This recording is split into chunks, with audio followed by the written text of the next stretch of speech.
আজকের ডেজার্টটা একটু অন্যরকম। সুজি আর কমলা রসের দারুণ একটা কম্বিনেশনে তৈরি করে দেখিয়ে দিব এমন একটি মজাদার ডেজার্ট যেটা দেখতে যেমন সুন্দর, খেতেও তেমন অসাধারণ। আর সবচেয়ে মজার ব্যাপার হলো ছোট ছোট অরেঞ্জ কাপের মধ্যে আমি পরিবেশন করব অরেঞ্জ সুজি ডেলাইট কাপস রেসিপিটি। আসসালামু আলাইকুম everyone, welcome to Mehnu's mom's kitchen. একবার বানিয়ে দেখলে এই ইউনিক ডেজার্টটা আপনাদের অবশ্যই ভালো লাগবে ইনশাআল্লাহ।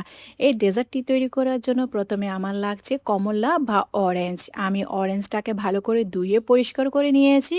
এরপর একটি অরেঞ্জ থেকে আমি অরেঞ্জ জেস্ট বের করে নিব একটি কাটারের সাহায্যে বা গ্রেটারের সাহায্যে। খেয়াল রাখবেন শুধু উপরের কমলার অংশটুকু নিতে হবে, ভেতরের সাদা অংশ যেন না আসে ওদিকে অবশ্যই লক্ষ্য রাখতে হবে যেন তিতো ভাব না হয়। যদি সাদা অংশ এসে যায় শুধুমাত্র কমলার উপরের অংশটা নিয়ে নেবেন। 1 টিস্পুনের মতো আমি নিয়ে নিয়েছি।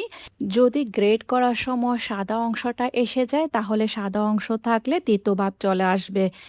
এরপর আমি 3 থেকে 4টি মতো অরেঞ্জ কেটে নিয়েছি বা কমলা কেটে নিলাম, ওখান থেকে আমি রসগুলো সম্পূর্ণভাবে বের করে নিচ্ছি। যদি আপনাদের অরেঞ্জের মধ্যে রস বেশি থাকে তাহলে 2 থেকে 3টি মতো অরেঞ্জ ভালো করে রস বের করে নেবেন। অনেক কমলার মধ্যে রস থাকে না, তাই 3 থেকে 4টি মতো নিলেই হবে।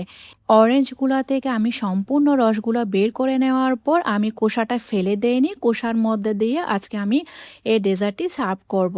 তার জন্য আমি কোষাটা নিয়ে নিলাম। কোষার থেকে সম্পূর্ণ আমি আঁশগুলা একটি চামচের সাহায্যে কেটে কেটে ভাত দিয়ে দিলাম। একদম পরিষ্কার করে নিয়েছি, দেখে নিশ্চয়ই বুঝে নিয়েছেন আমি কিভাবে কাজটা করে নিচ্ছি। কমলার কোষার ভেতরের অংশটা সুন্দর করে আমি চামচ দিয়ে পরিষ্কার করে নিয়েছি, দেখে নিশ্চয়ই বুঝে নিয়েছেন। আর যদি আপনারা ডেজার্টটি এই কমলার কোষার কাপের মধ্যে সার্ভ করতে না চান তাহলে আপনারা যে কোনো বাটিতেও সার্ভ করে নিতে পারেন, এই কাজটা স্কিপ করে যাবেন। এবার চলে আসলাম চুলায় একটি পাতিল বসিয়ে আমি একদম উঁচু করে 2 থেকে 3 টেবিল স্পুনের মতো ঘি দিয়ে দিলাম। আমি আজকের রেসিপির জন্য ঘি একটু কমই ইউজ করব, আপনারা চাইলে এখানে 3 থেকে 4 টেবিল স্পুনের মতো ঘি ইউজ করতে পারেন। এরপর দিয়ে দিলাম 2টি আমি এলাচ, একটি তেজপাতাকে 2 টুকরো করে দিয়ে দিলাম। সেই সাথে দিয়ে দিয়েছি হাফ কাপ সুজি। আমি এই কাপের মাপে হাফ কাপ সুজি নিয়ে নিলাম। সুজিটাকে ঘিয়ের মধ্যে হালকা একটু ভেজে নিতে হবে, ধরুন 3 থেকে 4 মিনিটের মতো। একদম চুলার আঁচ লো টু মিডিয়ামে রেখে অনবরত নেড়ে চেড়ে এই সুজিটাকে হালকা একটু ভেজে নিতে হবে।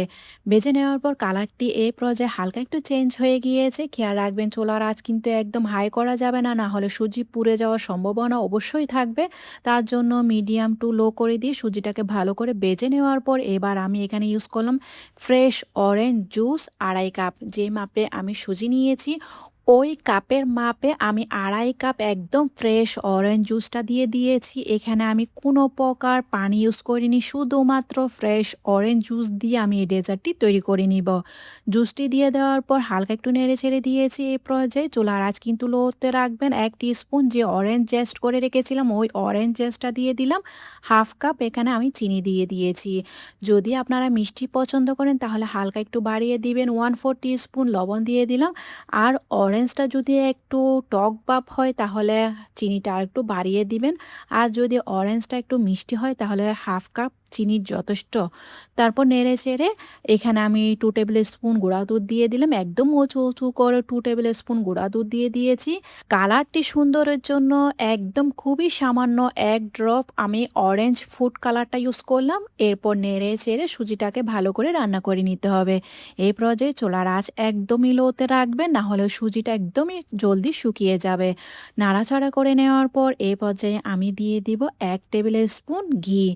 এই পর্যায়ে ঘিটা অবশ্যই দেওয়ার চেষ্টা করবেন। 1 টেবিল স্পুন ঘি দিয়ে দেওয়ার পর ভালো করে আরেকবার নেড়ে ছেড়ে দিয়েছি। এখানে যে আমি স্পাইস ইউজ করেছি তেজপাতা আর এলাচ, ওগুলাকে আমি উঠিয়ে বাদ দিয়ে ফেলে দিয়েছি।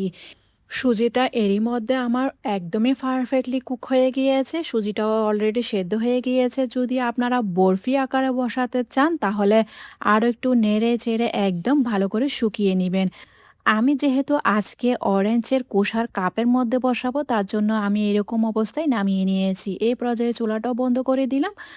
এরপর চুলা থেকে নামানোর সাথে সাথে গরম গরম থাকা অবস্থায় আমি কমলার কোষার মধ্যে নিয়ে নিলাম। এখানে আজকে আমার হাফ কাপ সুজি দিয়ে 6টি মতো ডেজার্ট কাপ তৈরি হয়ে গিয়েছে। আপনারা চাইলে কম বা বেশি সুজি দিয়ে এই ডেজার্টটি তৈরি করে নিতে পারেন। আমি কিভাবে এখানে ভরে নিচ্ছি আপনারা দেখে নিশ্চয়ই বুঝে নিয়েছেন। এরপর আমার লাগছে এখানে পেস্তা বাদাম। আমি এখানে কিছুটা পেস্তা বাদাম কুচি দিয়ে দিয়েছি। এটি অপশনাল, আপনাদের হাতের কাছে যেসব বাদাম আছে ওই বাদাম দিয়ে আপনারা পরিবেশন করে নেবেন। এখানে প্রেজেন্টেশনটা আপনারা সম্পূর্ণ আপনাদের পছন্দ অনুযায়ী করে নেবেন। দেখেই লাগছে না অনেক সুন্দর? আসলেই অনেক সুন্দর লাগছে। খেতে তো হয়েছে অসাধারণ। অরেঞ্জ ফ্লেভারের এরকম একটি সুজির ডেজার্ট আপনারা একবার হলেও ট্রাই করবেন। হালকা একটু ঠান্ডা হওয়ার পর আপনাদেরকে আমি কেটে দেখিয়ে দিচ্ছি। পরিমাণটা একদমই পারফেক্ট। হাফ কাপ সুজির জন্য আপনারা 2.5 কাপ অরেঞ্জ জুসটা ইউজ করবেন। দেখবেন একদম পারফেক্টলি এই ডেজার্টটি তৈরি হয়ে যাবে। আপনাদেরকে কেটেও দেখিয়ে দিচ্ছি কতটা সুন্দর দানাদার এই ডেজার্টটি হয়েছে। আমার তো অনেক ভালো লেগেছে। আপনারা একবার হলেও তৈরি করে আমাকে অবশ্যই কমেন্টে জানাবেন। আজকে তাহলে এ পর্যন্ত। দেখা হচ্ছে নতুন আরেকটি রেসিপি নিয়ে। সে পর্যন্ত ভালো থাকবেন, সুস্থ থাকবেন, আমার জন্য দোয়া করবেন।